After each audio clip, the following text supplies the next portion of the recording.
rented out the entire museum, brought all of our clients in, had a full buffet dinner, and they could wander around, play on the simulators, look at all the classic cars.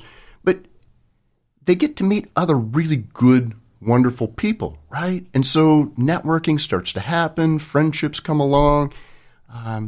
You really are part of a family when you come and sit with Sound Financial Investments. Yeah. It's gaining that trust from them because it's a scary thing. Just coming in that very first time, getting started is probably one of the hardest things ever. And boy, people know they probably should sit and talk with somebody, but there's an apprehension of, well, maybe I don't have enough assets, or maybe this, or maybe that, or, it doesn't feel like it's broken, so maybe things aren't that bad. But you don't want to wait until something's broken, right? You want to be able to make those changes, to implement those strategies ahead of time. Right. You can't plan for a stroke. You can't plan for a heart attack. You have no idea, but you got to have medical insurance, right? Yeah. This is Planning for the Future with our guest, Eric Lansford. To get a free copy of Eric's book, call 888-267-4969. So when you first come in, one of the main areas we're going to sit and talk about is the protection side of somebody's financial life. I want to go through your auto insurance, your homeowner's insurance. We're going to talk about umbrellas, disability, long-term care, Social Security, wills, trusts, estates, life insurance. We're going to go through all those pieces because you can't wave a wand, go back the day before the heart attack, go back the day before the auto accident, go back the day before, God forbid, you passed away, and get better or different insurance.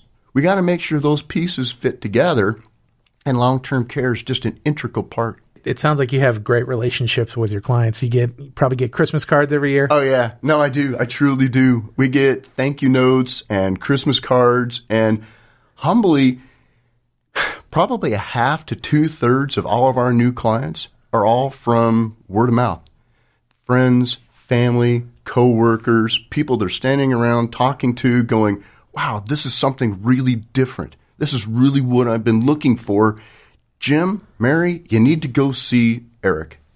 That's great. I mean, and that says something about you for real, that if other people are willing to recommend you and the people that they recommend come in and have a good experience as well, that says a lot about you and your firm. So I think so too, and thank you. You wrote a book, right? Yep, I did.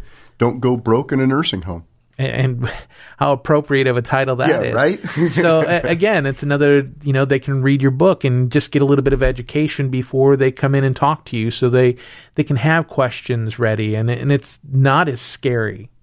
Well, and that's just it, right? The first meeting when we sit and talk, we really don't talk about business. We just talk about getting to know each other, right? And we need to make sure that it's a good match, that you're going to enjoy working with me and I'm going to enjoy working with you. So we just need to make sure that it's mutually beneficial. Right. I mean, I'm sure that there's people that have come in and it just isn't a fit.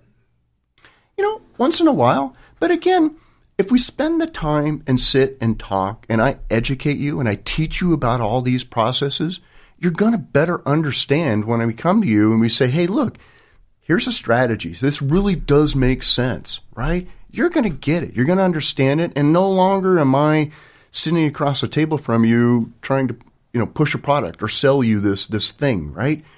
It's about how is it truly going to benefit you, and we can prove it. It's no different than finding a good doctor, right? That's it. It's exactly. Your financial health is just as important as your physical health, because if your physical health is bad and your financial health is bad, you're not in a very good place. Yeah, you're not in a very good place. But the physical health you may or may not be able to correct, right?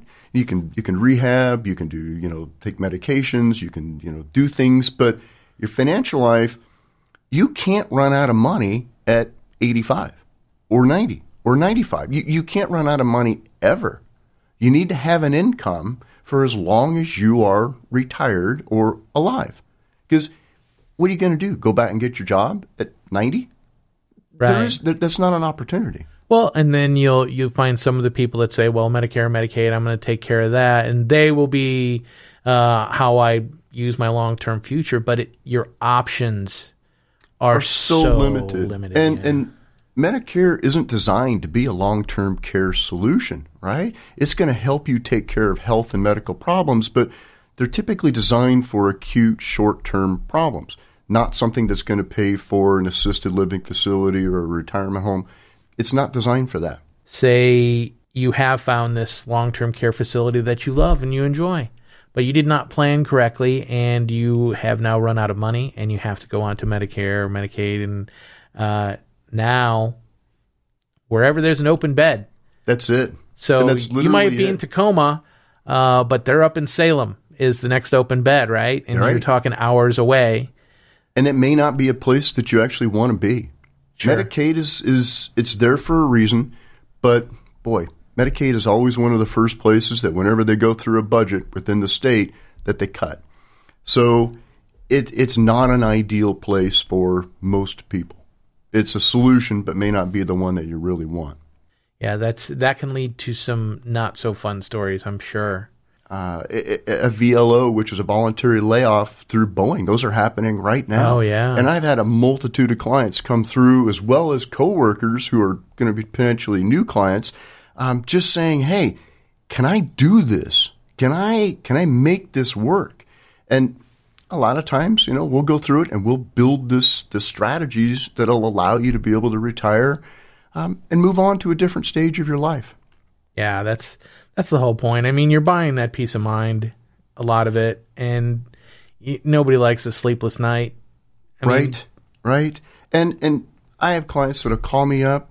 Hey, what's the best way to go buy a car? Hey, what about this or what about that? And they may be younger, but I'd like to have you meet with my son or my daughter, right? I mean, how wonderful is that? If I can have mom and dad feel that confident that they want to introduce me to their child or even their grandchild to help them get started. Well, and again, being the fact that it's not that, car insurance anymore, it makes sense to start planning younger these days. You're seeing people in their 30s that have decent incomes, and they want to start putting things away because they want to retire earlier. And that's just it, right? It's more difficult for me to be able to help somebody if they're 64 and say, "Hey, I turn 65 in the next couple months and I'd like to retire." That's hard. Right. But if you come in and we start building things in your 30s, 40s, and 50s ahead of time, we've got lots of time to implement some wonderful changes. Now, that doesn't mean I can't help you at 64 to retire at 65, but there's less time. Sure. So sooner the better. Yeah, and the fact that they can move that money around and make adjustments as they go. Again, we talk about control of your assets, not just leaving your money there at the whim of the market or whatever investment it might be in. It's how do we make sure that when your money is in a pot, that if a new opportunity comes along, that it can be fluid, that we can move it, that we can do different things with it to take advantage of that. Wow. Well, I'll tell you what, I really love your philosophies and the way you talk about working with your clients. I wish everybody could see how much your face lights up. Thank you. When you talk about that. I mean, you can tell that it's very genuine. And the Hive mentality, it's one of my new favorites. I love that. That's great. Fantastic. I wish my money was acting like worker bees. Well, we can make that happen for you. Yeah, somebody's left the Hive door open in mine, so it may not be as bad as you think, but we'll talk after the meeting. With 2 kids in college and 1 in high school, boy, that money goes out quick. So. I have 3 daughters, and they're all 3 in college right now. Wow. So people, I'm going to be around for the next 20 years. Yeah, I'm working because I have to. Right. I could buy a small house for what I'm going to pay for their education. So that's all right. They're my daughters, and that's one of the joys of being a father. Eric Lansford of Sound Financial Investments out of Tacoma, Washington. Thanks again, Eric. Thank you for having me. Thanks for listening to Planning for the Future, the podcast. To get a free copy of Eric's book, call 888-267-4969. Planning for the Future is brought to you by the Elder Care Media Network and produced by thepodcastproshop.com.